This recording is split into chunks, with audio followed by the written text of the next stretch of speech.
Agatha கிறிஸ்டியின் குரூர வீடு அத்தியாயம் 10. தூங்கிப் போய்விட்டோம் என்றே நம்ப முடியாத நிலையில் மெல்ல மெல்ல விழித்தேன். அரை தூக்கம், மயக்கம் போல் இன்னமும் கண்களில் இருந்தது. அத்தனை களைப்பு.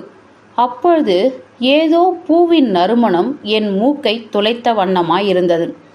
அம்மயக்க பார்வையில் சரியான வட்டத்தில் ஒரு வெள்ளை உருண்டை என் முன் அந்தரத்தில் மிதப்பது தெரிந்தது. நொடிகள் பிடித்தன. இப்படியாக ஓரிரு அடிகள் தள்ளி என் மிக அருகில் மிதப்பது போல தோன்றுவது ஒரு மனித முகமென்று உணர, இந்த உணர்தல் நிகழ்ந்த கணத்தலியே மிச்சமிருந்த அரை தூக்கமும் சற்றென்று உதிர்ந்தது. அருகில் யாரோ இருக்கிறார்கள் என்று புரிதலால் அல்ல, பூசணி போல ஊதிய முகமும் உதிர்ந்து போன காரணத்தால் மைக்கொண்டு செயற்கையாய் வரையப்பட்ட உருவமும் தலைமயிரே இல்லாத போதும் அங்கும் மீங்கும் பரவி உள்தலை தெரியும்படி இருந்த சொற்ப முடியும். அதனை அள்ளி அழுந்த வாரி சிறிதாய் பின்னப்பட்ட கூந்தலும் கொண்டு இவற்றால் அவலட்சணமாய் விளங்கிய முகத்திற்கு மேலும் லட்சண பேதம் தந்து மிக பெரிய கண்களால் என்னை துளைத்து விடுவது போல பார்த்து கொண்டிருந்த அந்த மானிடம் என்னுள் ஏற்படுத்திய பய துணுக்கூறலால் சற்றென்று தூக்கம் விடுபட்டு முழு பிரக்னை பெற்றேன். சாய்ந்திருந்த நான் நிமிர்ந்து அமர்ந்து பார்த்தபோதுதான் வெறும் தலை மட்டும் தொங்கவில்லை, அத்தலை மிக மிக ஒல்லியான ஒரு தேகத்தில் ஒட்டி கொண்டுதான் உள்ளது என்பதும் தெளிவாயிற்று. என்னை ரொம்ப வேண்டப்பட்டவனாய் பார்ப்பது போல பார்த்தன அந்த கண்கள். வணக்கம் என்றேன் நான். இதற்கு பதில் வணக்கம் சொல்லிவிட்டு தன்னை ஜோசஃபைன் என்று அறிமுகப்படுத்தி கொண்டது அந்த ஒல்லி உருவம். இது எனக்கு இவ்வுருவத்தை பார்த்தபோதே தெரிந்து போயிற்று. சோஃபியாவின் தங்கை. பெயர் ஜோசஃபைன். வயது 14 என்றும் இவள் அழகற்று ஒல்லியாய் விகிதாச்சாரமில்லாது வளர்ந்துள்ளவள் என்றும் இறந்த தனது தாத்தாவின் மீது அதிகம் பற்றில்லாதவள் என்றும் நான் ஏற்கனவே துப்பறிந்து வைத்திருந்ததால் தூக்கத்தை கலைத்து முன் நிற்பது ஜோசஃபைனே என விளக்குவதில் சிரமமில்லை. நீதான் சோஃபியாவை கவர்ந்தவனா? மிக சரியாய் சொல்லிவிட்ட இவள் திறமையை மதித்து ஆம் என தலையசைத்தேன்.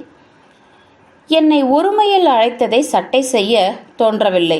ஏனென்றால் அவள் குரலில் விசாரணையின் போது பெரும் போலீஸ்காரனின் அணுகுமுறையில் ஒட்டியிருக்கும் கண்டிப்பும் கராரும் துணித்தன. ஆனால் நீ அவளை பார்க்க தனியாய் வரவில்லை இல்லையா? முதன்மை இன்ஸ்பெக்டர் டெவேரேனருடன் காதலியை பார்க்க வந்துள்ளாய். நல்ல தமாஷ். ஏன் தனியாய் வரவில்லை? அவர் என் நல்ல நண்பர். அவரா? உன்னை எனக்கு பிடித்திருக்கிறது, ஆனால் அவரை எனக்கு பிடிக்கவே இல்லை. அவர் இருக்கும் போதோ இல்லை அவரிடமோ நான் விஷயங்களை சொல்லவே மாட்டேன். விஷயங்கள்? எது சம்பந்தமான விஷயங்கள்? எனக்கு தெரிந்த விஷயங்கள். எனக்கு நிறைய விஷயங்கள் தெரியுமா? விஷயங்களை அறிந்து கொள்வதில் எனக்கு அலாதி ஆசை உண்டு. எனக்கருகில் பக்கவாட்டில் தன்னை வருமாறு அமைத்து கொண்டு நாற்காலியின் கைப்பிடிப்பில் அமர்ந்து என் முகத்தில் கண், மூக்கு, நெற்றி, வாய் இவற்றை தவிர எதையோ ஆழ தேடுவதைப் போல ஊடுருவினாள். சற்று லஜ்ஜையாயிற்று. தாத்தா கொலை செய்யப்பட்டுள்ளார் தெரியுமா கேட்டாள். என்று அவள் பக்கமாய் திரும்பி என் கோணத்தை மாற்றி அமர்ந்தபடி தெரியும் என்றேன். விஷம் வைத்து எசரின் கொடுத்து என்றால் விட்டத்தை பார்த்தபடி. ஒவ்வொரு எழுத்தாய் ஆழமாய் மர்ம குரலில் உச்சரித்தபடி கொலை நிகழ்ந்தாயிற்று. இனி அழுது என்ன பயன்? எனக்கும் அஸ்டஸுக்கும் யாரது என்று அறிந்து கொள்வதில் கூர்மை மிகுந்துள்ளது.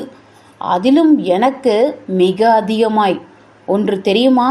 எனக்கு துப்பறியும் கதைகள் என்றால் அத்தனை பிரியும். ஏகமாய் படித்து தள்ளுவேன், மனதிலும் நிறுத்தி கொள்வேன். அக்கதைகளில் வரும் தொப்பி கருப்பு கண்ணாடி அணிந்த டிடெக்டிவாக இப்பொழுது நான் துப்புகளை சேகரிக்க துவங்கியுள்ளேன். ஜோசஃபைனை ஈவிரக்கமின்றி காட்டிக் கொடுத்துவிடும் பிசாசு என்று கணித்தேன். பிசாசு தகவல் தந்து உதவ எங்களுக்கு தேவைப்படும் பிசாசு. முதன்மை இன்ஸ்பெக்டர் டெவரேனருடன் வந்தவரும் போலீஸ் தானே? துப்பறியும் கதைகளில் சாதாரண உடையில் துப்பு தேடி அலையும் போலீஸரை அவர் அணிந்திருக்கும் போலீஸ் ஷூவை வைத்து கண்டறியலாம் என வரும். ஆனால் இவரோ வெறும் தோல் காலணி அணிந்துள்ளார். தன்னை அடையாளம் கண்டுவிடக்கூடாது என்னும் தற்காப்புக்காகவா? இருக்காது, இந்த காலத்து முறையாயிருக்கும் என நான் என் அபிப்பிராயத்தை கூற, தனக்கே உரிய பாணியில் இதனை பின்வருமாறு அர்த்தப்படுத்தி கொண்டாள் அவள்.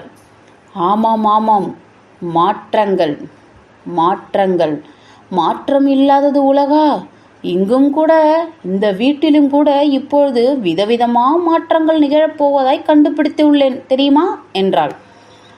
சொக்குப்பொடி வைத்து வைத்து பேசும் போக்கு ஒவ்வொரு முறை வாக்கியத்தை முடிக்கும் போதும் எதிராளியின் வயிற்றில் புளியை கரைத்தாள்.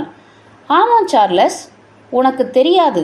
நீ வெளியிலிருந்து எப்போது திடுமென வந்து துப்பு துளக்கும் ஆள். நான் இங்கேயே துப்பு தேடுபவள். 24 மணி நேரமும் என்னிடமிருந்து தப்ப இயலாது என்ற ஜோசஃபைனின் மிரட்டல் தோணி பேச்சு சற்று பயமுறுத்துவதாகவே தொடர்ந்தது. நாங்கள் இங்கிருந்து புறப்பட்டு லண்டன் போய் வாழப்போகிறோம். அம்மாவின் பல நாள் ஆசை இது. ரொம்ப சந்தோஷப்படுகிறாள். அப்பாவும் தன் உயிர் புத்தகங்கள் சகிதமாக இவ்வீட்டை விட்டு விடை தர தயாராகிவிட்டார். தன் அன்பு தந்தையின் வீட்டை விட்டு, இத்தனை நாட்கள் மூச்சுக்காற்று தந்த வீட்டை விட்டு விலக பாவம் அவருக்கு மிக கஷ்டமாய் உள்ளது. ஆனால் அம்மாவின் முன்னால் முடியுமா? இப்போது இந்த ஜெசபெல் வேறு ஏகமாய் நஷ்டப்பட்டு விட்டார். எனவே நீ குறிப்பிட்டாயே மாற்றம், அது அவருக்கு தேவைப்படுகிறது. இந்த குளறுபடியான வீட்டிலிருந்து அவருக்கு விடுதலை அவசியமாய் போய்விட்டது. நானா சொன்னேன் உலக மாற்றத்தின் தத்துவம் பற்றி? எதிராளியின் உரையாடலிலே குளிர்காயும் திறமை இந்த அழகற்ற சிறுமியிடம் மிக மிக ஜாக்கிரதையாக பேச வேண்டும் என்பது விளங்கியது. புதிதாய் கேள்விப்பட்ட ஜெசபெல் என் புருவத்தை உயர்த்தி நிறுத்திற்று. ஜெசபெல் கேட்டேன். ஆமாம், நீ அதை பார்க்கவில்லை? ஓ, அது நாடகமா? பார்க்கவில்லை, வெளிநாடு போயிருந்தேன். அது சரியாய் போகவில்லை. அந்த ஜோர் தெரியாமல் கொட்டகையிலிருந்து தூக்கி எறியப்பட்டது. படுதோல்வி. ஜெசபெல் பாத்திரத்துக்கு அம்மா ஏற்றவரே கிடையாது. என்ன சொல்கிறார்? மகதா பற்றி என் கருத்தை மீட்டி பார்த்தேன். பைபிளில் வரும் ஜெசபேல் பாத்திரமாக மகதாவை ஜீரணிக்க முடியாது என்று விளங்கும்போது இந்த சிறுமிக்கு உள்ள முதிர்ச்சி கூடவா இல்லாமல் பாத்திரம் அமைத்தார் பாரு என ஒரு பக்கம் தோன்றினாலும், இணையாக இவ்வாறு நாம் அறியாத பல பொருத்தம் மற்றும் பொருந்தாத பாத்திரங்கள் இங்கிருப்போர் ஒவ்வொருவரின் உள்ளேயும் புதைந்து கிடக்குமோ என தோன்றி உள்ளுக்குள் ஓர் ஒளி மின்னலை ஏற்றிற்று. எல்லோருக்கும் பல பாத்திர அரிதாரங்கள் பூசி துப்பு தேட வேண்டும் என உள்ளம் ஊர்ஜிதம் செய்து கொண்டது. ஜோசஃபைனை மரியாதையாய் நோக்கி, அப்பாத்திரத்துக்கு உன் தாய் பொறிந்திருக்க மாட்டாள் என்றே தோன்றுகிறது என்றேன். தோன்றுகிறது என்ன தோன்றுகிறது? பொருந்தவில்லை தாத்தா. அம்மா நடித்தால் தோல்வி, அதுவும் படு தோல்வி நிச்சயம் என்றார். இது போன்று வெறும் சரித்திர புராண நாடகங்களுக்கு தான் பணம் தரவே முடியாது என மறுத்துவிட்டார். பெட்டி நிரம்பாது, ஜாக்கிரதை என ஸ்திரமாய் எச்சரித்தார். அம்மாவை பற்றி சொல்லவும் வேண்டுமோ? தாத்தா மறுத்தார் என்ற ஒரே காரணத்திற்காக இந்நாடகத்தையும் பாத்திரத்தையும் ஏற்று நடத்தியே தீருவேன் என்று செய்தார். இந்த பிடிவாதம் எனக்கு சற்றும் பிடிக்கவில்லை. ஆனால் அதுதான் அம்மா. பைபிளில் உள்ள மாதிரியும் எடுத்து தொலைக்கவில்லை. பைபிளில் வரும் தந்திரக்காரியாய் நாடகத்தில் ஜெசபெல்லை காட்டவில்லை. ஏதோ சீர்திருத்தம் செய்வதாய் கருதி அவளை ஒரு பாதிரி போல சித்தரித்தாள். ரசிகர்கள் கல்லெறிந்தனர். காலகாலமாய் நரியாய் பார்க்கப்பட்ட ஒரு பாத்திரத்தை போய் பாதிரியாய் தூக்கி வைத்தால் எடுபடுமா? ஜன்னல் வழியே ஜெசபெல் தூக்கி எறியப்பட்டு நாய்கள் குதறுவதாய் உள்ளது நிஜ முடிவு. இம்முடிவை மட்டும் மாற்றாமல் அப்படியே வைத்தார். ஆனால் எந்த நாய்களும் வந்து அவளை கடிப்பதாய் காட்டவில்லை. இந்த பரிதாப முடிவை ஒழுங்காய் நாய்கள் மேடையில் ஏற்றி உணர்ச்சிகரமாய் காட்டியிருந்தால் நாடகம் கொஞ்சமாவது பிழைத்திருக்கும். நாய்களை மேடைக்கு கொண்டு வர முடியாதாம். ஏன் முடியாது? இதுபோல ஏதாவது கவர்ச்சிகரமாய் செய்யாது வெற்றி எப்படி கிட்டும் என பைபிளின் சரித்திர சாரத்தை கைவிடாது பேசியவள் போய் தொலையட்டும், தோற்றதுதான், பேசி மீளப் போகின்றது. இருந்தாலும் ஒன்று தெரியுமா? உண்மை கதையில் ஜெசபெல்லின் உள்ளங்கையை தவிர மற்ற அத்தனை பகுதிகளையும் நாய்கள் தின்று தீர்த்து விடுமாம் என்று சொன்னாள். எனக்கு குமட்டியது. என்ன சிறுமி இவள்! உடல் மட்டுமின்றி மனமும் அவலட்சணம்தானோ? சார்லஸ், நாய்கள் ஏன் உள்ளங்கையை மட்டும் விட்டு வைத்தன தெரியுமா என மீண்டும் அந்த நாராச காட்சியிலேயே உளவியலின் பேச்சை விட்டுவிட்டு எனக்கு காரணம் தெரியவில்லை என்று சொல்லி திசை திருப்ப முயன்றாலும், ஏனென்றால் நாய்கள் தங்கள் தீனியை மிக மிக நுணுக்கமாய் தேர்ந்தெடுத்துதான் சாப்பிடுமாம். வேறு எந்த மாமிசம் அருகில் இருந்தாலும் தொடவே தொடாதாம். படித்திருக்கிறேன். அதனால்தான். ஆனால் நம் நாய்கள் சும்மா எதை தந்தாலும் சாப்பிட்டு தள்ளிவிடும் என்று அர்த்தமற்ற ஒரு சிரிப்பு சிரித்தாள். மூளை தடுமாறிய சிறுமியாகவும் தெரியவில்லை. ஆனால் அப்படித்தானோ என மனதில் ஒரு எண்ணமும் தோன்றியது. பாவம் அம்மா. நாடகம் குறித்து வெளியான விமர்சனங்கள் நாடகத்தின் அனைத்து அம்சங்களையும் துவைக்கும் கல்லில் போட்டு அடித்து அடித்து கிழித்தன. அம்மாவை போய் ஒருவர் குறை சொல்வதா? முடியுமா? முடிந்தது. வீட்டில் வேண்டுமென்றால் முடியாமல் போகலாம். ஆனால் பத்திரிகையில் நாள் முழுக்க அழுதாள். சாப்பிடவில்லை. கண், மூக்கு, கன்னம் எல்லாம் வீங்கி போயின. ஓரிரு நாட்கள் தொடர்ச்சியாய் வாய் விட்டு அழுதபடியே இருந்தாள். உனக்கு நாடகங்கள் மிகவும் பிடிக்கும் என தோன்றுகிறது ஜோசஃபைன். மிக அழகாக ஏற்ற இறக்கம் தந்து பேசுகிறாயே என்ற என் இக்கேள்விக்கு விடை கேட்டவில்லை. அவள் துப்பு துலக்குவதிலேயே, அது குறித்து பேச்சுகளிலே, அது சம்பந்தமான அவளது கோணங்களை முன்வைப்பதிலேயே முழு மூச்சாயிருந்தாள். தாத்தா உடலை பிரேத பரிசோதனை செய்துள்ளனர் என்றாள். இச்சிறு வயதில் பிரேதம், கொலை என்று பேசுவதில் இவளுக்கு துளியும் பயம் இல்லாதது ஆச்சரியமாயிருந்தது. தொடர்ந்தாள். எதனால் இறந்தார் என்று கண்டறிய? இல்லையா? இறந்தது APM என்பதால் என்கின்றனர். இது உன்னை குழப்பவில்லை? என்னை குழப்புகின்றது. PM என்றால் பிரைம் மினிஸ்டர் எனலாம். மதியத்தை குறிக்க வைத்து கொள்ளலாம். புத்தி கூர்மையோடு சிந்தித்து விளக்கினாள். உன் தாத்தா இருந்ததால் மிக வருந்தினாயா? இல்லை, அவரை எனக்கு ரொம்ப பிடிக்காது. ஏதோ அந்த குள்ளன் மிக அழகன் போல எண்ணி என் தோற்றத்தை விமர்சித்து என் ஆசையில் மண் போட்டவர் அவர். என்ன ஆசை அது? ஆவல் மேலோங்க கேட்டேன். பலே, நடனம் கற்க வேண்டும் என்ற அதீத ஆசை அது. அம்மா உடனடியாய் சம்மதித்தார். அப்பாவின் எண்ணம் தெரியவில்லை. ஆனால் அம்மா ஒப்புக்கொண்டதால் அவரும் மறுபேச்சு பேசாமல் ஒப்புக்கொண்டு விட்டார். தடுத்தது இந்த கிழம்தான். அழகற்ற இவள் ஆடுவது எடுபடாது, பணத்தை விரயம் செய்ய வேண்டாம் என்று தடுத்து விட்டார். குறிப்பிடும் போதே அவள் முகம் முழுவதும் விவரிக்க இயலா வன்மம் கூடியது. நாற்காலியின் கைப்பிடியில் அமர்ந்திருந்தவள் அப்படியே தரையை உடைப்பது போல எத்தினாள், தன் உணர்வுகளை ஸ்தாபிக்கும் நோக்கில். பிறகு உடனேயே தன் சுயநிலைக்குள் நுழைந்து, உனக்கு இந்த வீட்டை பிடித்திருக்கிறதா என கேட்டாள். தெரியவில்லை. பிராண்டா தொடர்ந்து வசிக்க விரும்பாவிட்டால் இது கூடிய சீக்கிரமே விற்கப்படும் விடும் என தோன்றுகிறது. மேலும் ரோஜர் பெரியப்பாவும் கிளம்சி பெரியம்மாவும் திட்டமிட்டபடி இப்பொழுது ஊரை விட்டு போகப் போவதில்லை போல. தூக்கிவாரி போடும் தகவலை தந்தபடி பேசி தள்ளுவதே இவளின் குணமாய்ப்பட்டது. ஆனால் ஒவ்வொரு தகவலும் சர்வ நிஜமாய் வேறு இருப்பது வியப்பு. இதோ பாருங்கள், ரோஜரும் கிளம்சியும் ஊரை விட்டு போக திட்டமிட்டுள்ளது. அது இப்போதே நிகழாம் என்னும் உண்மை. இவ்வுண்மையை அவர்கள் இருவரும் மறைத்து வைத்து நடமாடும் சூசகம் என எத்தனை தகவல்களை ஓரிரு வரிகளில் இந்த சின்ன பிசாசு அள்ளி வீசுகிறது என்பதை இருவரும் ஊரை விட்டு கிளம்ப உள்ளார்களா? சிறு ஈடுபாடு துணிக்க கேட்டேன். எஸ், வரும் செவ்வாய்க்கிழமை கிளம்புகிறார்கள். எங்கோ வெளிநாட்டுக்கு விமானம் மூலம் பயணம். பயணத்திற்காக 2 லேசான பெட்டிகளையும் வாங்கியுள்ளார்கள். அவர்கள் கிளம்ப போவது பற்றி கேள்விப்படவில்லையே. ஒருவருக்கும் தெரியாது என்ற ஜோசப்பைன் ரகசிய குரலில், இது ஒரு ரகசிய பிரயாணம். அவர்கள் நிச்சயத்திற்கும் இடத்தில் போய் இறங்கும் வரை ஒருவிடமும் சொல்லப்போவதில்லை. தாப்தாவின் படத்திற்கு பின்னால் வெளியே துருத்தி கொண்டிருக்கும் தெரியும்படி ஒரு தாளை வைத்துவிட்டு பறக்கப் போகிறார்கள். அதன் மூலமாய்தான் அவர்கள் ஒட்டுமொத்தமாக போய்விட்ட தகவல் தெரிய வரும். உனக்கு எப்படி தெரியும் இந்த விஷயம் தெரியும்? எதற்காக, என்ன காரணத்திற்காக இப்படி போட வேண்டும்?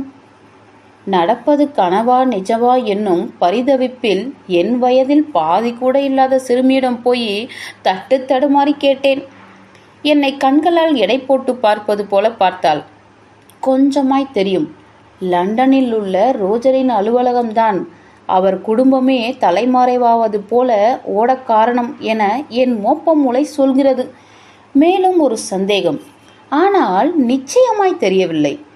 ஏதோ வஞ்சக வலையுள் அவதரிப்பதாய் உணர்கிறேன். அந்த வலை அவர் பின்னியதா, வேறு யாராவது பின்னியதா? அப்படி ஒரு வலை இருக்கிறதா, இல்லை வெறும் சந்தேகம்தானா? இதெல்லாம் விளங்கவில்லை. இவ்வளவு தீவிரமாய் நீ பேச ஆதாரம்? நான் படித்த கதைகள் தான். சொல்லாமல் கொள்ளாமல் ஓட 2 காரணங்கள் தான் சொல்லப்பட்டுள்ளன. ஒன்று பணமுடை என்று நிறுத்தி இன்னொன்றை நான் சொல்ல வேண்டும் என இடைவெளி தந்தாள். நான் யோசிக்க ஒரு சிறு வெற்றி புன்னகையை உதிர்த்து இன்னொன்று பணத்தை சுரட்ட என முடித்தாள். என் முகத்தின் மிக அருகில் வந்து நீண்ட பெருமூச்சு ஒன்றை ஊதினாள். இந்த சிறு பிள்ளைத்தனமான செயலை எதிர்த்து என்னால் ஏதும் சொல்ல முடியவில்லை. போலீசால் இயலாத பல ரகசியங்களை பிட்டு பிட்டு அல்லவா வைக்கிறாள். கையலாகாத நிலையில் போய் இவளை எப்படி வைய? இன்னும் கேள் சார்லஸ், நீங்கள்லாம் வெறும் விசாரணைத்தான் செய்கிறீர்கள். அது ஒவ்வொருவரின் குணாதிசயத்தை தான் தரும். அதை வைத்துக்கொண்டு ஒன்றே ஒன்று தான் செய்யலாம் என 2 நொடி மௌனம் செய்த பின், நாக்கை வழிக்கலாம் என பழித்து ஆக்ரோஷமாய் சிரித்தாள். விளங்காத புதிராய்ப்பட்டாள் அவள். கடந்த சில நாட்களா அல்லது வாரங்களா அல்லது குறைந்தபட்சம் கொலை நிகழ்ந்த காலகட்டத்தை ஒட்டிய நாட்களிலாவது இந்த வீட்டில் என்னென்னவெல்லாம் நடந்தன என்று தேடுகிறீர்களா? கிடையாது, மாட்டீர்கள். அதுதான் நீங்கள் போலீஸ் என்று மேலும் தன் தனிப்பட்ட உளவு சாதித்துள்ளதை ஸ்தாபித்தாள். இதற்கு இப்பொழுதுதானே ஆரம்பித்துள்ளோம். போக போக பார், எல்லா விஷயங்களையும் கறந்து தள்ளிவிடுவோம் என நான் பதில் தந்தது சரியான வாய்ப்பந்தலே. பார்க்கத்தானே போகிறேன் என சவால் விடும் பாங்கில் ஆரம்பித்து தொடர்ந்தாள். தாத்தா விஷம் வைத்து கொலை செய்யப்பட்ட தினத்தன்று என்றுமில்லாமல் ரோஜர் பெரியப்பா தாத்தாவின் அறையில் வெகு நேரம் இருந்தார். அறைக்கதவு உள்பக்கம் தாளிடப்பட்டிருந்தது. இருவரும் பேசினர், பேசிக்கொண்டே இருந்தனர். ரோஜர் பெரியப்பா மிக உணர்ச்சி வசப்பட்டிருந்தார். தான் எப்பொழுதும் தாத்தாவுக்கு உதவிகரம் நீட்டியதே இல்லை என துடித்தார். தாத்தாவின் மட்டு மரியாதை எல்லாம் தட்டு தடுமாறி பூமியில் விழும்படித்தான் தான் பல முறை நடந்து கொண்டுள்ளதாய் குற்ற உணர்வில் பேசிக்கொண்டே இருந்தார். காசு பணம் காரணமாக இல்லை, தாத்தாவின் நம்பிக்கைக்கு தான் பாத்திரமானவரே அல்ல என உணர்ச்சி வயப்பட்டார் தாத்தா. பெரியப்பா மீது கொண்டிருந்த நம்பிக்கை இழக்கும்படி உபயோகமில்லாத பலமுறை தான் இருந்துள்ளதாய் சொல்லியே மருகி தள்ளினார். ஆதரவற்ற, பிடிப்பற்ற, துணையற்ற, இது எல்லாவற்றையும் விட தப்பிப்பற்ற என்று சொல்லலாம். அப்படிப்பட்ட ஒரு நிலையில் புழுவாய் துடித்து கொண்டிருந்தார் பெரியப்பா. எதிரே இருப்பது அனுபவமற்ற சிறுமியா அல்லது நாண திருஷ்டி நிறைந்த தேவதையா என்னும் கலவையான ஆச்சரியத்தில் அவளை பார்த்தேன். ஜோசஃபைன், நீ சொல்லும் ஒவ்வொன்றும் மலைப்பாயிருக்கிறது. இருந்தாலும் பூட்டிய கதவுகளின் பின் நின்று உள்ளே நடப்பதை கவனிப்பது அநாகரிகம் என உன்னிடம் ஒருவரும் சொல்லவில்லையா? இச்சிறு வயதில் இப்படிப்பட்ட குணம் வளர்க்கலாமா? என் கருத்தை ஸ்திரமாய் மறுத்து தலையசைத்து சொன்னார்கள். ஆனால் உண்மைக்கு புறம்பாய் சில விஷயங்கள் உங்களுக்கு பின்னால் நிழலாய் நடக்கும்போது அதனை தடுக்க, உண்மையை வெளிச்சத்துக்கு கொண்டு வர ஒட்டு கேட்கத்தான் வேண்டும். அது தர்மம், தொழில் தர்மம், உளவு தர்மம். நீ செய்யவில்லை, டெவரனர் செய்யவில்லை என்று என் வாயை அவள் அடைத்த விதம் அவளை சிறுமி நிலையிலிருந்து மிக உயர்த்தி வைத்தது.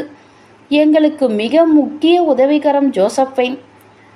மறு பேச்சு பேச இயலாமல் என்னை பேச்சால் அடித்துவிட்டு தன் மேலான புத்திசாலித்தன பேச்சை தொடர்ந்தாள்.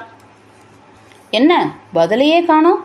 ஒட்டு கேட்கும் தர்மத்தை நான் செய்யவில்லை என்றால் போலீஸ் செய்ய போகிறது.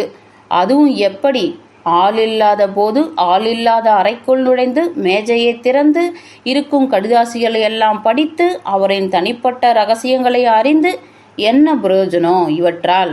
பார்க்க வேண்டிய கேட்க வேண்டிய தருணத்தை நழுவ விட்டு இதுபோல அறையை துடைத்து சுத்தம் செய்ய உதவுவதில் என்ன விளங்கிவிடப் போகிறதென்று சார்லஸ் கேட்டுவிட்டு தொடர்ந்தாள். எனக்கு ஆஸ்டஸுக்கும் ஏகமாய் விஷயங்கள் தெரியும். எனக்கு ரொம்ப அதிகமாவே. ஆனால் நான் மட்டும் அறியும் விஷயங்களை அவனிடம் சொல்வதில்லை. ஏன் தெரியுமா? அவனை பொறுத்த மட்டில் பெண்களால் துப்பறிய இயலாது. எத்தனை முட்டாள்தனமான கூற்று! இதோ ஒரு பெண்ணால் முடியும் என நான் நிரூபித்து காட்டத்தான் போகிறேன். ஆக்ரோஷமாய் தொடர்ந்தாள். நான் உளவாடிய அத்தனையையும் ஒன்று விடாமல் ஒரு நோட்டு புத்தகத்தில் பதிவு செய்து வைக்கத்தான் போகிறேன். நிச்சயமாய் ஒரு நாள் எல்லாம் பக்கமும் தவறான பாதைகளில் ஓடி ஓடி ஓய்ந்து எந்த பக்கமும் இனி போக முடியாமல் மூச்சு முட்ட ஒரு மூலையில் முட்டிக்கொண்டு போலீஸ் நிற்கத்தான் போகின்றது. நிச்சயம் நிச்சயம். அப்போ நான் சிம்மாசனத்தில் அமர்வேன். யார் கொலையை செய்தது என்று சர்வ நிஜமாய் முன்வைப்பேன். முழு தன்னம்பிக்கையோடு சபதம் போல முடித்து அமர்ந்திருந்த நாற்காலியின் கைப்பிடியிலிருந்து எழுந்து என் எதிரே இருந்த மற்றொரு நாற்காலியில் புதைந்தாள். எனக்கு அப்பாடா என்றாயிற்று. என் மிக அருகையிலிருந்த ஜோசப்பனை நகர்ந்ததே பெரிய விடுதலையாய் இருந்தது. நீ சொல்லதை வைத்து பார்த்தால் யார் லியோனார்டை கொன்றது என்பது உனக்கு தெரியும் போலுள்ளது. இருக்கலாம். சில முடிவுகள் என்னுள் உள்ளன. ஆனால் இன்னும் சில பிடிப்புகள் தேவை என்று நிறுத்திவிட்டு தொடர்ந்தாள். முதன்மை இன்ஸ்பெக்டர் பிராண்டாதான் கொன்றுள்ளார் என மட்டுமே எண்ணுகிறார் இல்லையா? அல்லது பிராண்டாவும் லாரன்ஸும் காதலிப்பதால் இருவரும் சேர்ந்தே கொண்டிருக்கலாம் என எண்ணுகிறார்கள். ஆமாம். இருப்பினும் உன் சிறு வயதுக்கு மீறி 2 பேரை இணைத்து பேசுவதெல்லாம் தவறம்மா. ஏன்? என் வயது 14. விவரம் புரியாதா என்ன? இருவரும் காதலிக்கிறார்கள் சார்லஸ். அது அப்படிப்பட்ட உறவா என எடை போடும் பருவத்தில் நீ இல்லை என அவள் கருத்தை நான் நிராகரித்ததும் கலகலவென சிரித்தாள். இடிச்சிரிப்பு. பக்கத்து அறையிலிருந்து யாராவது வந்துவிடலாம் எனப்பட்டது. அப்படி ஒரு சிரிப்போசையை எழுந்தது. முடியும். அவர்கள் இருவரும் காதல் கடிதங்களை பரிமாறிக்கொள்ளும் போது இருவரிடையும் உள்ள ஈர்ப்பு அன்பா காதலா என்று சற்றே வளர்ந்த பெண்ணால் பிரித்தறிய முடியாதா என்ன என்று அவள் கேள்விக்கு என் நீண்ட மௌனமே விடையாயிற்று. ஜோசப்பேன், என்ன சொல்கிறாய்? இருவருக்கும் காதல் கடித பரிமாற்றம் நிகழ்ந்ததா? அது உனக்கு எப்படி தெரியும்? அவற்றை நான் படித்துள்ளேன். அதனால் என்றாலே பார்க்கலாம். நான் நிலை குலைந்து போனேன். இப்படி ஒரு ஆபத்தான பெண்ணை முதலில் கொல்லாமல் அத்தனை பேரும் இத்தனை நாட்கள் விட்டு வைத்ததுதான் ஆச்சரியம். அத்தனையும் முதிர்ச்சியற்ற நொய் கடிதங்கள். பயந்து பயந்து நேரடியாய் காதலை குறிக்காத கடிதங்கள். கதைகளில்தான் எத்தனை கவிதை நயம் மிகும் காதல் கடிதங்கள் இடம்பெறுகின்றன. அதில் ஒன்றையாவது நகலெடுத்து எழுதக்கூடாதா? பாடாவதிகள். இந்த லாரன்ஸ் முதலில் பட்டாளத்தில் இருந்தாராம். இவரின் பயக்குணத்தை கண்டு ஒரே வாரத்தில் விரட்டியடித்துள்ளனர். இப்பொழுது கூட தாழ்வாய் ஒரு விமானம் பறந்து ஓசை எழுப்பட்டும், அவ்வளவுதான் காதுகளை பொத்திக்கொண்டு கண்களை இறுக்கமாக மூடிக்கொண்டு அப்படியே குத்த வைத்து உட்கார்ந்து கொண்டு தூ என்று உமிழ்ந்தே விட்டாள் ஜோசஃபைன். இப்படி எதற்கெடுத்தாலும் லாரன்ஸ் பயப்படுவதை பார்க்கும் போதெல்லாம் நானும் ஆஸ்டஸும் அவரை உண்டு இல்லை என ஆக்கிவிடுவோம். சிரிப்பு வந்தது. லேசாய் சிரித்து, அடுத்து இது சம்பந்தமாய் பேச்சை வளர்த்த விஷயம் கிரகிக்க நான் முன்னேறும்போது வாசலில் வேகமாய் வருவதற்குண்டான ஓசை எழுப்பியபடி படகு போன்ற ஒரு கார் வந்து நின்றது. அந்த நொடியில் ஜோசஃபைன் பாய்ந்து ஓடி ஜன்னல் கண்ணாடியில் தன் மோப்ப மூக்கினை அழுத்தி எட்டி பார்த்தாள். யார் வந்திருப்பது என்றேன் நான். ஜன்னலிலிருந்து பார்வையை திருப்பாது, கைட்ஸ்கில், தாத்தாவின் வக்கீல் என்றவள் என் பக்கம் திரும்பி கைகளை நெஞ்சுக்கு குறுக்காய் கட்டி சுவரில் சாய்ந்து, லியோனைட் கொலை சம்பந்தமான துப்பறிதலில் புது அத்தியாயம் இதோ சில நிமிடங்களில் ஆரம்பமாக போகிறது என்பதை அழுத்தமான ஒரு புன்னகையோடும் பின்வரும் வார்த்தைகளில் விளக்கினாள். தாத்தா கடைசியாய் எழுதி வைத்த உயில் பற்றிய பேச வந்திருக்கிறார். திரு கைட்ஸ்கில், லியோனைட்டின் வக்கீல், உயில் சம்பந்தமாய் விவாதிக்க வந்திருப்பதை அறிவித்துவிட்டு அவ்வறையை விட்டு புத்துணர்வு பெற்றவளாய் ஓடினாள் ஜோசஃபைன். நிச்சயம் அவள் துப்பறியும் பணியை தொடர்த்தான். அந்த கணத்தில் மகதா அறைக்குள் வந்தாள். வந்தவர் சோஃபாவில் அமர்ந்திருந்த நான் சற்றும் எதிர்பாராத விதமாய் என் உள்ளங்கைகளை பிடித்து தூக்கி தன் கைகளுக்குள் அடக்கி கொண்டார். சார்லஸ் என்று ஓசையின்றி தழுதழுக்க அழைத்து, இறைவனுக்கு நன்றி, நல்ல வேளையாய் நீ இன்னும் இருக்கின்றாய். இப்பொழுது உன் போன்ற நல்ல ஆண் துணை எனக்கு தேவைப்படுகிறது என்றார். பிறகு என் கைகளை விட்டுவிட்டு எதிரே இருந்த நாற்காலியை நான் அமர்ந்திருந்த சோஃபாவை நேரு எதிரே பார்க்கும்படி இல்லாமல் வேறு கோணத்தில் திருப்பி வைத்துவிட்டு அருகில் இருந்த ஒரு மேஜை நோக்கி சென்றார். அதன் மேலிருந்த பேப்பர், அட்டை இவைகளெல்லாம் தயாரிக்கப்பட்டு வர்ணமடிக்கப்பட்டிருந்த ஒரு சிறு பெட்டியை திறந்து மூடியபடி நின்று கொண்டிருக்க ஆரம்பித்தார். அப்பொழுது அறைக்குள் எட்டி பார்த்தபடி வாசலுக்கு சென்ற சோஃபியா செல்லும்போதே கண்டிப்பான சிறு குரலில் கைட்ஸ்கில் என்று தன் தாயாரை எச்சரித்தாள். தெரியும் தெரியும் என்று ஒப்புக்கொண்டார் மகதா. சில நொடிகள் நழுவின. சற்றே முதிர்ந்த ஒருவரோடு சோஃபியா உள்ளே நுழைய தான் கையாண்டு கொண்டிருந்த பெட்டியை விட்டுவிட்டு நுழைந்தவரை எதிர்கொள்ள முன்வந்தார் மகதா. வணக்கம் திருமதி பிலிப், மேலே சென்று கொண்டிருக்கிறேன். உயில் குறித்து ஏதோ கருத்து வேற்றுமை இருப்பதாய் கேள்விப்பட்டேன். அப்படி எதுவும் இருக்க வாய்ப்பில்லை. உயில் என்னிடம் இருப்பதாய் கருதி பிலிப் தான் எனக்கு கடிதம் போட்டிருந்தார். ஆனால் உயில் லியோனைட்டின் பீரோவில் இருப்பதாய் அவர் மூலமாகவே நான் அறிவுறுத்தப்பட்டேன். இது பற்றி உங்களுக்கு எதுவும் தெரியாது போல? ஓ, அந்த கைகாரியின் உயில் சம்பந்தமாகவா? மகதா தன் கண்களை விந்தையாய் விரித்து காட்டினார். எனக்கு தெரியாதுதான். ஏன், அந்த நயவஞ்சகக்காரிக்கே அந்த உயிலை சிதைத்திருக்க கூடாதா என்ன? நோ திருமதி பிலிப். கோபம் ஏற தன் சுட்டு விரலை மகதாவை நோக்கி நீட்டிய கைட்ஸ்கில், மிருகத்தனமாய் வசைகள் வேண்டாம். நான் கோர்ட்டில் அவ்வார்த்தைகளை பதிவு செய்தால் உங்கள் நிலைமை மிக மோசமாகிவிடும். உயிலை உங்கள் மாமனார் எங்கு வைத்துள்ளார் அல்லது வைத்திருப்பார் என்ற சிறு கேள்விதான் இப்பொழுது. இதற்கான வாக்குவாதம் தவிர வேறு எதுவும் நிகழினும் அவற்றை நான் நிச்சயம் பதிவு செய்வேன். இவ்வீட்டில் எல்லோரும் ஆட ஆரம்பித்து விட்டீர்கள். உயிலை அவர் உங்களுக்கு சத்தியமா உங்களுக்குத்தான் அனுப்பினார். எல்லோரும் முன்னிலையும் கையொப்பமிட்ட பிறகு உங்களுக்குத்தான் உயிலை அனுப்பப்பட்டுள்ளது. மாமனார் அப்படித்தான் சொன்னார். போலீஸ் லியோனைட்டின் தனிப்பட்ட சட்ட தாஜ்வேஸ்க்கு பரிசோதித்து கொண்டிருப்பதாய் கேள்விப்பட்டேன். முதன்மை இன்ஸ்பெக்டர் டெவரேனரை பார்த்துவிட்டு மீண்டும் உங்களை சந்திக்கிறேன் என்று சொல்லிவிட்டு சற்று அவசர கதியில் வெளியேறினார் கைட்ஸ்கில். கண்ணே, படபடவென அதிர்ந்து அழுதார் மகதா. உயிலை அவள் எரித்திருப்பாள். எனக்கு தோன்றுகிறது. எனக்கு தோன்றினால் அது சரிதான். மூளையற்ற பேசாதே அம்மா, வாயை மூடு. போலீஸ் கேட்டால் நீ சொன்ன இந்த வார்த்தைகளுக்கு 1000 அர்த்தங்களை கற்பிக்கும். இப்படிப்பட்ட படுமுட்டாள்தனமான செயல்களை எல்லாம், அதுவும் இப்பொழுது போன்ற இக்கட்டான நிலையில் பிராண்டா செய்யவே மாட்டாள் என்று மகதாவை அடக்கினாள் சோஃபியா. இல்லை கண்ணே, பார், உயிலே இல்லை என்று வைத்துக்கொள், சரியா? நிலைமை என்ன ஆகும்?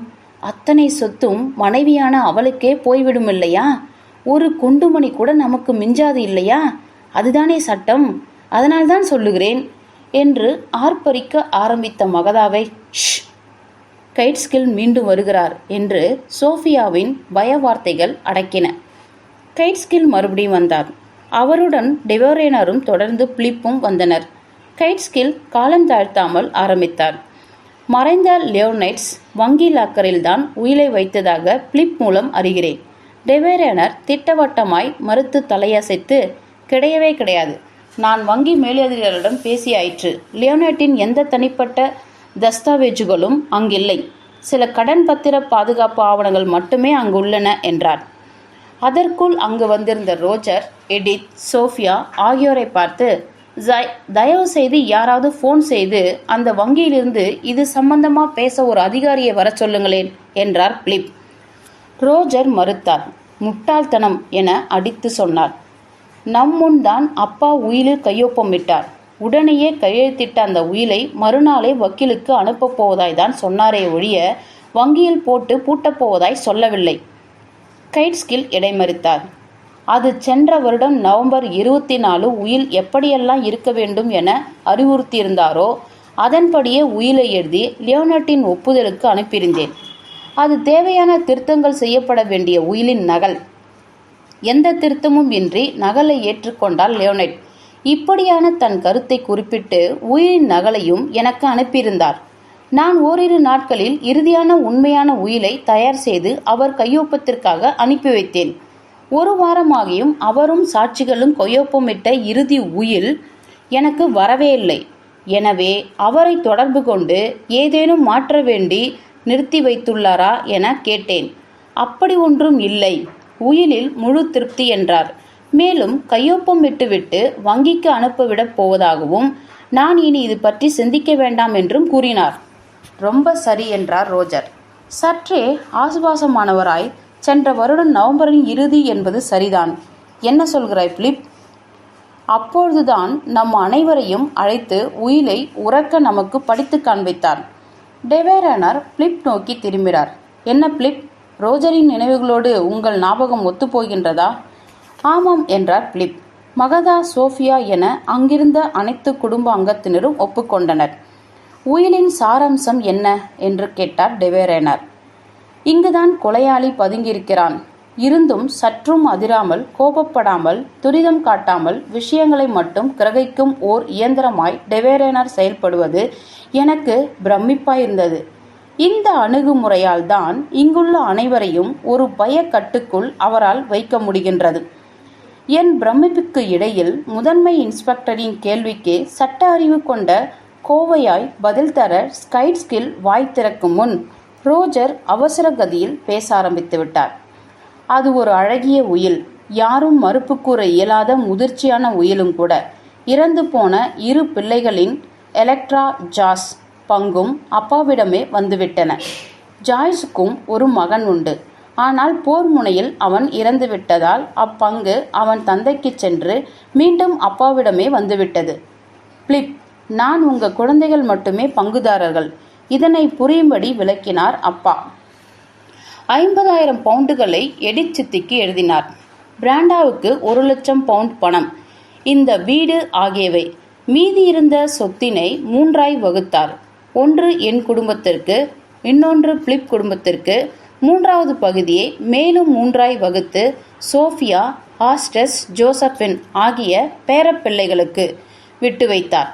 இதில் ஆஸ்டஸ், ஜோசபின் ஆகியோரின் பங்கினை அவர்கள் வயதுக்கு வந்த பிறகே ஆளலாம் என்றும் குறிப்பிட்டார். இத்தகவல்கள் சரி என்று நம்புகிறேன். என்ன திரு கைட்ஸ்கில்? நான் வரைந்து தந்த உயிலின் ஒட்டுமொத்த சாராம்சம் இது என்று நிறுத்தி கொண்டார் கைட்ஸ்கில். உயில் பற்றி சரியாய் விளக்கம்தான் அனுமதிக்கப்படாததன் கடுமையை உள்வைத்து பேசினார். இருந்தும் எதற்கும் அவசரப்படும் ரோஜர் நிறுத்தவில்லை. அப்பா எங்களுக்காக நிறுத்தி நிதானமாய் படித்தார். ஏதேனும் மாற்றம் தேவை என விரும்புகிறீர்களா என்றும் கேட்டார். யாருக்கும் மாற்றம் தேவைப்படவில்லை. பிராண்டா மட்டும் ஒரு விளக்கம் தந்தாள் என்று ரோஜரின் கூற்றை திருத்தினார் எடித். ஆமாம் ஆமாம் என்ற பிராண்டா பெயரை கேட்டதும் முட்டி மோதி குற்றம் கூறும் தோணியில் புகுந்து கொண்ட மகதா அவளின் பிரிய புருஷரான லியோனைட் தனது மரணம் பற்றி தானே பேசுவதை அவளால் தாளவே முடியவில்லை என நீலிக்கண்ணீர் விட்டாள். அவரே போய்விட்டால் பிறகு அந்த பணம் எல்லாம் எம்மாத்திரம் என்று வேறு ஒரு போடு போட்டு பார்த்தாள் என்று சொல்லி முகம் சுளிக்க கூடியிருந்த அத்தனை லியோனைட் குடும்பத்தினரும் மகதாவின் பாவனையை ஆமோதித்து சின்னஞ்சிறு கேலி சிரிப்புகள் புகுந்து வந்தன. அப்படி செய்தது என்று மகதாவின் விவரிப்புக்கு உதவிய எடித் ஒரு சம்பிரதாயமான மறுப்புதான். இப்படி எதையாவது செய்து கூட்டத்தை கவர்வது அவளுடைய கலை, கைவந்த கலை என்று சொன்னார். துளியும் பயமோ தாட்சிணமோ மரியாதையோ அற்ற பேச்சு. எடித்தும் மகத்தாவும் எந்த அளவுக்கு பிராண்டாவை கண்மூடித்தனமாய் வெறுக்கின்றனர் என்பது புரிந்தது. பிராண்டா தனிக்கட்சி, பிராண்டா தவிர்த்த ஏனையோர் மற்றோர் தனிக்கட்சி. இவ்விரு கட்சிகளுக்குள்ளும் குரூர விரோதம் நீடிப்பதால்தான் லியோனைட்டின் மரணம் குறித்த விளம்பரத்தை கூட இவர்கள் தனித்தனியாய் பத்திரிகையில் விளம்பரப்படுத்தியுள்ளனர். ஒரு வீட்டுக்குள் கொலவெறியும் தூக்கி சாப்பிடும் விரோதமும் குரூரம். அவர் உயிலின் வாக்கியங்களை படித்து முடிந்ததும் பிறகு நடந்தது என்ன என்று கேட்டார் டெவேரேனர். பிறகு அதில் கையொப்பமிட்டார் என்றார் ரோஜர். டெவேரேனர் ரோஜரை தீர்க்கமாய் பார்த்து, அதுதான் எப்படி நிகழ்ந்தது, ஒரு காட்சி விவரிப்பு எனக்கு தேவை என்றார். ரோஜர் நீ பேசேன் என்பது போன்ற வேண்டுகோளை கண்களால் கிளம்சிக்கு விடுத்தார். கிளம்சி அதனை ஆமோதித்து பதில் பேச ஆரம்பிக்க அதனை அனுபவித்து அத்தனை பேரும் நின்றனர். அங்கு நடந்ததை ஒரு சினிமா போல் காட்சியாக்கி சொல்கிறீர்களா இன்ஸ்பெக்டர்? தயவு கூர்ந்து திருமதி ரோஜர். பிறகு என் மாமனார் உயிலை தன் மேஜையில் வைத்தார். எங்கள் இருவரில் ஒருவரை ரோஜர் என்று நினைக்கிறேன். காவலாளியை அழைக்கும் மணியினை ஒலிக்கச் சொன்னார். மணியடிக்கப்பட்டது. பணியால் ஜான்சன் உள்ளே வந்து சல்யூட் அடித்து பவ்யமாக நிற்க மற்றொரு சமையல்காரனான ஜெனட் வால்மரையும் கூப்பிட்டு வரும்படி பணிந்தார். சில நொடிகள் நழுவின. யாரும் பேசவில்லை. 2 வேலையாட்களும் வந்தனர். இந்த இருவர் முன்னிலையில் தனது கையொப்பத்தை உயிலில் பதிவிட்டு உடனேயே தள்ளி நின்ற பணியாட்கள் இருவரையும் அருகில் அழைத்து அவர்களின் கையொப்பத்தையும் சாட்சி கையொப்பங்களாக தனது கையொப்பத்துக்கு கீழே போட செய்தார். ரொம்ப சரியான முறை என்று பாராட்டினார் கைட்ஸ்கில். அதுதான் லியோனைட். எதையும் சட்டபூர்வமாக மிக சரியாக செய்யும் அழகு. உரிமையாளர் கையொப்பமிடும் அதே இடத்திலும் அதே நேரத்திலும் தான் சாட்சி கையொப்பங்களும் பதிவு செய்யப்பட வேண்டும் என்பதுதான் சட்ட விதி. பிறகு என்றார் டெவேரேனர். என் மாமனார் 2 பணியாட்களுக்கும் நன்றி கூறி வெளியே அனுப்பினார். கையொப்பங்கள் இடப்பட்ட உயிலை எடுத்து பெரிய உரை ஒன்றுள் போட்டு மறுநாள் அதனை கைட்ஸ்கில்லுக்கு அனுப்பப் போவதாய் கூறினார். அந்த அறைவுள் டெவேரேனர் நடுவில் நின்று கொண்டிருக்க ஏனையோர் அவரை ஒரு முழு வட்டமாய் சூழ்ந்து நின்று கொண்டிருந்தனர். அந்த அத்தனை பேரையும் பார்த்த விழிகளை சுழற்றியபடி அங்கு நடந்ததன் முழுமையான சரியான விவரம் இவ்வளவுதான் என எல்லோரும் ஒப்புக்கொள்கிறீர்களா இல்லையா என்று அழுத்தமாய் கேட்டார் டெவேரேனர். ஒப்புக்கொள்வதாய் அனைவரிடமிருந்தும் முணுமுணுப்பு கலந்த வார்த்தைகள் வந்தன. டெவேரேனர் தொடர்ந்தார். உயில் மேஜையில் இருந்ததாய் சொன்னீர்கள். அந்த மேஜைக்கு எவ்வளவு அருகில் நீங்கள் எல்லாம் இருந்தீர்கள்? அருகில் இல்லை, 6-7 அடி இடைவெளிக்கு பிறகே நாங்கள் இருந்தோம். திரு லியோனைட் உயிலினை படிக்கும்போது அமர்ந்திருந்தாரா? ஆமாம். உயிலை படித்து முடித்த பிறகு கையொப்பம் இடும் முன் எழுந்து நின்றாரா அல்லது அவ்விடத்தை விட்டு எங்கேயாவது சென்று வந்தாரா? இல்லை. வேலையாட்கள் கையொப்பம் இடும்போது உயிலின் பகுதிகளை அவர்கள் படித்திருக்கும் வாய்ப்பு ஏதாவது? இதுவும் இல்லை என்ற கிளம்சி உயிலின் மேல் பகுதி, அதாவது சாராம்சம் இருந்த பகுதியில் ஒரு வெற்று வெள்ளைத்தாளை வைத்து மறைத்த பிறகுதான் வேலையாட்களை கையொப்பமிட அருகில் அழைத்தார் என்று சொன்ன கருத்துக்கு உயிலின் சாராம்சத்துக்கும் வேலையாட்களுக்கும் துளியும் சம்பந்தமில்லை என பலம் சேர்த்தார் பிலிப். ஓஹோ என்று பிலிப்பை பார்த்த டெவேரேனர், எனக்கு அப்படி தோன்றவில்லை என வார்த்தைகளை ஒரு சவுக்கு சொடுக்காய் கொடுத்தார். அந்த வேகத்தோடே தன் பையிலிருந்த பெரிய உரை ஒன்றினை எடுத்து வக்கீலிடம் நீட்டினார். அவரும் பெற்றுக்கொண்டார். பிரித்து பாருங்கள் கேட்ஸ்கில். அது என்ன என்று எனக்கு சொல்லுங்கள். அந்த உரையை மடித்து வைக்கப்பட்டிருந்த ஒரு ஆவணத்தை வெளியே எடுத்த வக்கீல் பிரித்தார். அதன் ஓரிரு வரிகளை படித்ததுமே அவருக்குள் ஒரு மின்சார ஆச்சரியம் உருவானது. கண்களை அகட்டி கொண்டே போனார். மலமளவென இருந்த அத்தனை பக்கங்களையும் புரட்டி புரட்டி பார்த்தார். விழிகள் புரட்ட புரட்ட தாள்களுக்குள் இங்கும் அங்கும் துளாவின. இது இது என்று ஆச்சரிய வார்த்தைகளுக்குள் போராடிய கைட்ஸ்கில், இது மகா ஆச்சரியம், விளங்கவில்லை, மர்மம் எங்கிருந்தது இன்ஸ்பெக்டர்? இது லியோனார்டின் மற்ற ஆவணங்களோடு பாதுகாப்பு பெட்டியில் என்ன என்ன அது மர்மம் என்று கைட்ஸ்கில் சொன்னது தாளாது அலைப்பாய்ந்தார் ரோஜர். என்ன கூத்து நடக்கிறது இங்கு என்று வேற அவசரப்பட்டார். இதுதான் உங்கள் தந்தை கையொப்பமிடுவதற்காக நான் தயார் செய்த உயில். ஆனால் எனக்கு ஒன்றுதான் சுத்தமாய் விளங்கவில்லை. அரை மணி நேரத்திற்கு மேல் அன்று என்ன நடந்தது என நீங்கள் அனைவரும் ஒன்று கூடி சினிமா போல விவரித்த பின்னும் இதில் லியோனார்டின் கையொப்பம் இல்லை. என்ன? இன்னும் கேள்வி அறையின் அனைத்து சுவர்களிலும் மோதி நின்றது. அது நீங்கள் முதலில் தயார் செய்த நகலாயிருக்கப் போகிறது. நன்றாய் பாருங்கள் என்றார் ரோஜர் அவர் அருகே உரிய அவசரத்தோடு. நிச்சயமாய் இல்லை என்றார் வக்கீல்.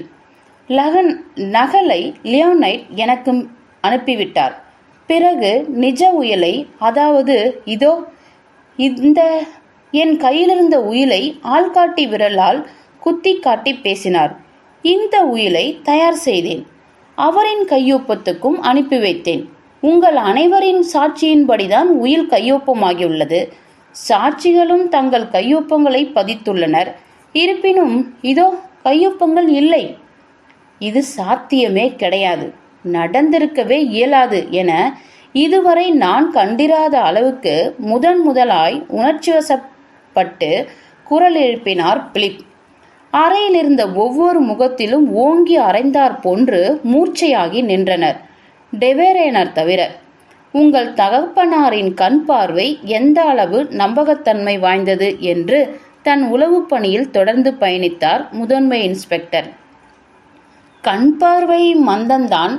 படிக்க எழுத என்று ஒரு தடிமனான மூக்கு கண்ணாடியை உபயோகப்படுத்துவார் என்றார் ரோஜர். அதனை பயன்படுத்தினால் சரியாக தெரியுமா?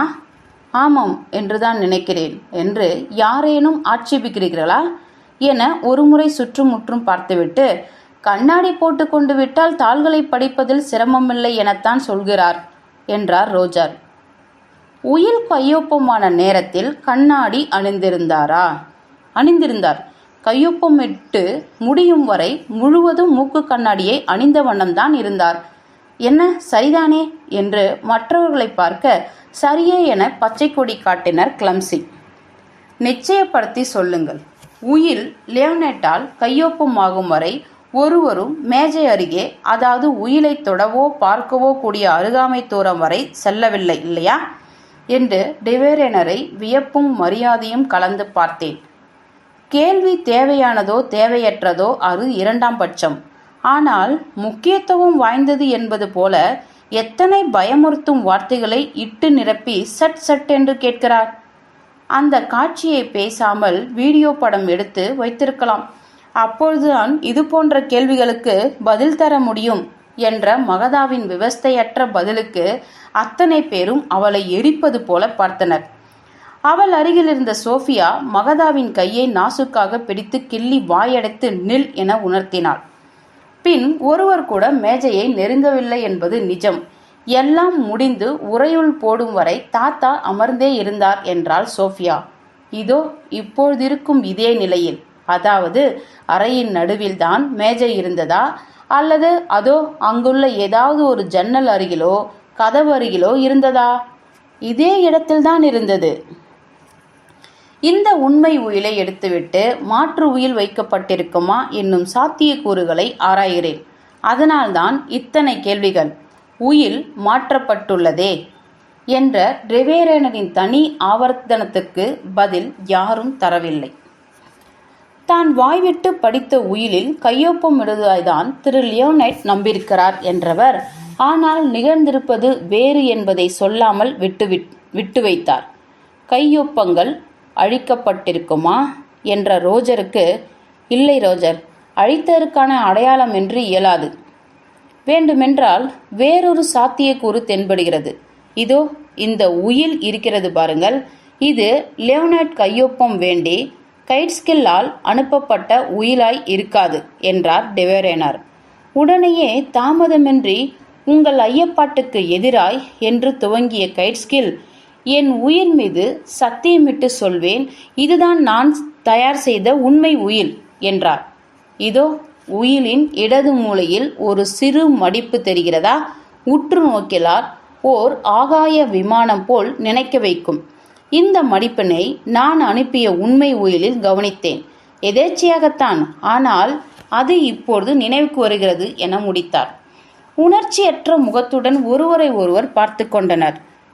அதிசயமான சூழல்கள், என் அனுபவத்தில் கண்டிராத சூழல்கள் என்று கைட்ஸ்கில் சொல்ல, ஒன்றும் அதிசயமில்லை. என்ன, ஏதேனும் மாய மந்திரமா நிகழ்ந்திருக்க முடியும்? கையெழுத்தாகும்போது நாங்கள் எல்லோரும் இருந்தோம். இந்த புது உயிலெல்லாம் சாத்தியமே இல்லை. திடுதிப்பென்று எதுவும் இப்படி நடக்க இயலாது என்று மறுத்தார் ரோஜர். அப்பொழுது எடித் இருமினார். பின், நடந்திருக்கிறது, அது நடந்திருக்கிறது, நடந்திருக்கிறது என மூச்சுக்காற்றை விரயமாக வேண்டாம் என போடு போட்டார். இப்பொழுது நிலை என்ன? அடுத்தது என்ன செய்வது? இவைதான் தேவை. விசாரணையை கேள்விகளிடையே பொது கருத்துக்கு அடித்தளம் உருவாவதை நுகர்ந்த கைட்ஸ்கில் உஷாரான வக்கீலானார்.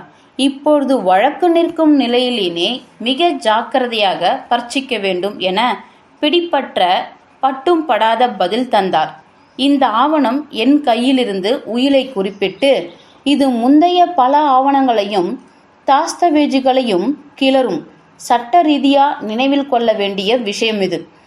நல்ல நினைவோடு சரியான உயில் என நினைத்து லியோனைட் ஓர் உயிலில் கையொப்பமிட்டதை பார்த்த சாட்சிகள் இதோ என்று இருந்த அத்தனை குடும்பத்தினரையும் சுட்டிக்காட்டி பற்பல என்றார்.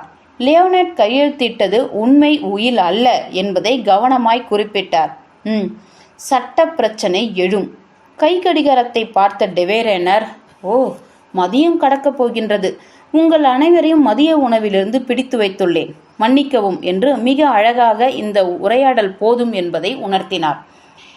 எங்களுடன் மதிய சாப்பாட்டினை முடித்து கொள்ளக்கூடாதா முதன்மை இன்ஸ்பெக்டர் என அமைதியாய் அழைத்தார் பிலிப். நன்றி பிலிப். சற்று நேரத்தில் ஸ்வின்லி டீனில் டாக்டர் கிரேஹை சந்திக்க வேண்டியுள்ளது. நேரம் கடந்த வாய்ப்பில்லை. போகும் வழியில் எதையாவது அள்ளி போட்டுக் கொள்கிறேன். கைட்ஸ்கில், நீங்கள்? நன்றி நன்றி.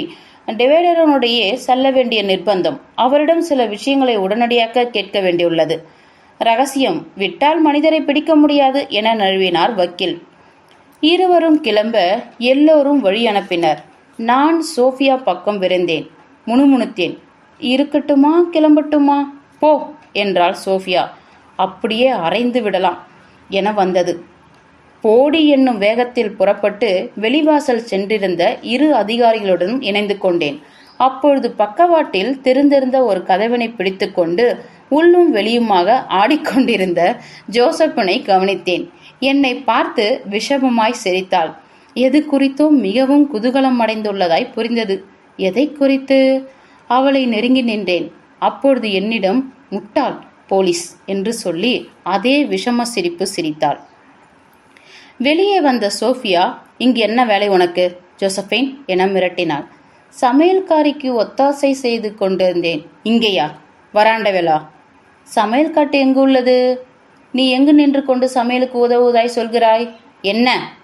உள்ளே நடந்த அத்தனையும் வழக்கம் போல் ஒன்று விடாமல் ஒட்டு கேட்டு கொண்டிருந்தாயா? ஜோசப்பின் அவளை பார்த்து கோணவாய் காட்டிவிட்டு என்னை பார்த்தாள். வா, கூடவே வா. எல்லாவற்றையும், எல்லா உளவுகளையும், எல்லா துப்புகளையும், கொலை சம்பந்தப்பட்ட எல்லா உண்மைகளையும் சொல்கிறேன். வா. வா. இந்த போலீஸ் வேண்டாம், வா வா என்று அழைப்பது போலிருந்தது. அழகற்ற அச்சிறுமியின் அந்த கண் காந்தத்தில் வசியமாக்கப்பட்டவன் போல் என் நிலை இழந்து நின்றேன் நான்.